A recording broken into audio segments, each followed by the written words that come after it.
Seringkali seseorang dianggap berhasil atau sukses apabila dia sudah memenuhi persyaratan dalam lingkup sosial atau masyarakat tempat di mana dia berada. Lalu, apa kata pakar?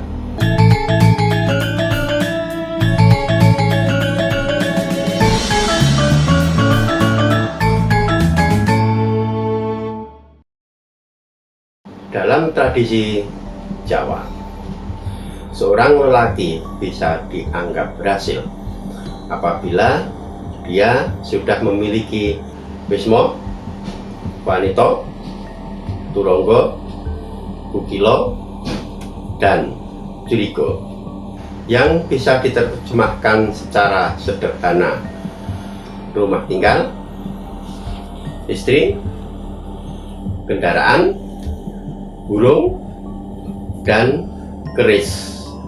Tetapi terjemahan itu betul-betul sangat harfiah, karena ada makna simbolis di balik kata wisma, wanita, turangga, kukila, dan curiga, karena kelima kata itu berada pada tataran simbol atau lambang. Curiga atau keris merupakan senjata tikam sebagai pelengkap busana laki-laki. Tetapi keris juga bisa dianggap sebagai karya seni, karena pada kenyataannya, baik pada bilah maupun pada rongkok atau kerangka, mengandung, mencerminkan nilai seni yang sangat tinggi, dan keris dibuat dengan teknologi tinggi. Dalam kaitan itu, keris merupakan karya kriya yang bernilai indah dan berteknologi tinggi. Demikian pula, keris bisa dianggap mewakili kehadiran seseorang dalam suatu kepentingan tertentu. Curiga atau keris masuk dalam kelompok kusan aji yang secara harfiah merupakan besi yang berharga. Tetapi keberhargaan keris bukan pada jumlah nominal harganya yang memang kadang-kadang tidak masuk akal, tetapi lebih terletak pada fungsi simbolisnya. Keris dapat dianggap sebagai simbol sosial dan kedudukan seseorang.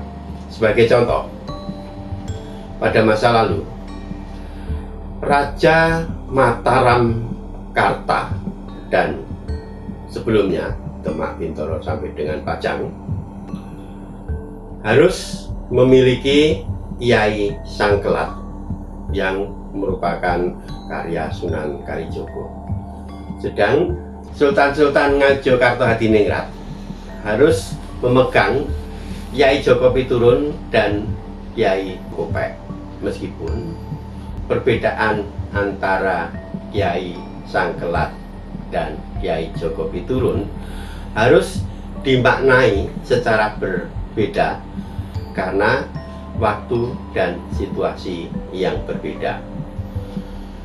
Dalam ranah rakyat biasa, keris dianggap mempunyai tuah, terutama dapat dilihat berdasar pamornya.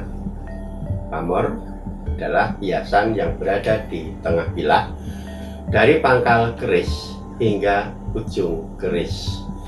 Tuah-tuah itu misalnya ada keris yang bertuah untuk bertani, untuk berdagang, untuk penampilan, untuk kekuasaan, dan seterusnya.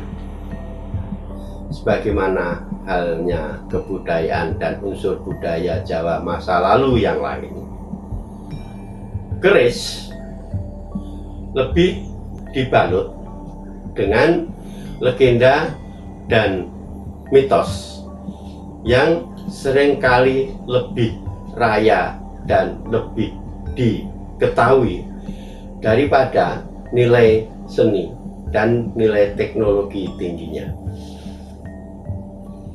Lalu, bagaimana saudara menganggap dan menilai keris yang luar biasa itu dan yang kemudian menjadi warisan budaya dunia? Salam.